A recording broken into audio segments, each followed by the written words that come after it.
భారతదేశంలో విద్వేషాలు సృష్టించి గ్రూపుల మధ్యన దాడులు చేసుకోవడం ఒక ఎత్తు, ప్రజల మీద దాడులు చేయడం ఒక ఎత్తు. ఇది మళ్ళీ ఈశాన్య రాష్ట్రాల్లో మన మణిపూరు, నాగాల్యాండ్ ఇట్లాంటి ప్రాంతాల్లో రెచ్చగొట్టే చర్యలు చేసుకొచ్చారు కదా. మొన్న ఒక ఆర్మీ వాహనాల మీద కూడా దాడి చేశారు కదా.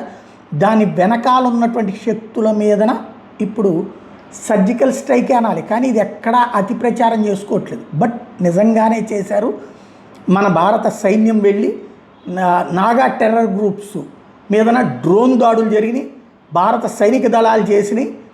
ఎన్ఎస్సిఎన్ యా క్యాంప్ ఏదైతే ఉందో, ఎన్ఎస్సిఎన్ అనేటటువంటి సంస్థకు సంబంధించినటువంటి వైఏ క్యాంప్ వచ్చేటప్పటికి ఈ నెల 6వ తారీఖున, ఏప్రిల్లో 6వ తారీఖున మయన్మార్లో ఉన్నటువంటి ఆ సంస్థ మీద దాడులు జరిగినాయి. ఆ మిలిటెంట్లు అందరూ ఒక చోట ఉండగా భారత సైనిక దళాలు పంపించిన డ్రోన్ వెళ్ళి వాళ్ళని లేపొచ్చింది. దాంతో దాదాపుగా 25 మంది వరకు ప్రాణాలు కోల్పోయారు. ఇది 3వ ఘటన ఈ మధ్యకాలంలో. ఈ విషయాన్ని సదరు సంస్థే ప్రకటించుకుంది, భారత దళాలు తమని దెబ్బతీసినాయి అన్నటువంటి విషయాన్ని. ఇది విజువల్.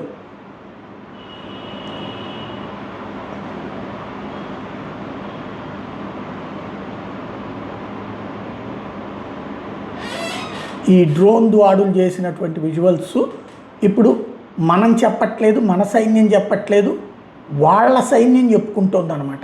ఇది నాగా గ్రూపులు చెప్పుకుంటున్నాయి. అంటే ఈశాన్య రాష్ట్రాల్లో ఉన్మాద కార్యకలాపాలు చేసి మయన్మార్ వెళ్ళి తలదాచుకోవచ్చు అనుకునే వాళ్ళని మొన్న మయన్మార్ బలగాలతో కలిసి దాడి చేసింది భారత్. ఈ దఫా డైరెక్ట్గా మనోళ్ళే డ్రోన్ ద్వారా అటాక్ చేశారు.